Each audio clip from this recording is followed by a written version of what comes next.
Kaunting ihaw, lublob sa tinimplahang itlog, saka iprito. Simple man ang paggawa, big time naman ang tortang talong. Aba, second best egg dish in the world ito ha, base sa website na Taste Atlas. 4.4 out of 5 stars ang rating sa tortang talong na inalarawan parang isang crispy omelette. Sumunod yan sa Ajitsuke Tamago o ramen eggs ng Japan, habang pangatlo naman sa listahan ang Takami Aiga ng Greece. Mahilig ka ba sa mainit na sabaw ng bulalo? Sa tamis-alat na combo ng pares.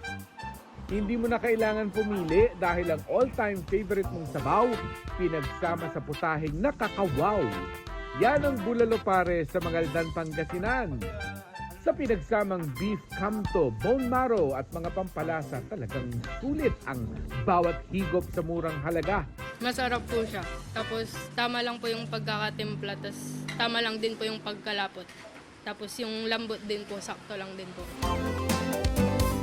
Kwento ng may-ari ng kainan, sumubok siya magtinda ng pares nung kasagsagan ng pandemya. May mga pagsubok mang hinarap noon, hindi niya sinukuan ng negosyong tinatangkilik na ng marami ngayon. Sasalubong kang masaya sa kanila para ganahan silang kumain sa iyong kainan.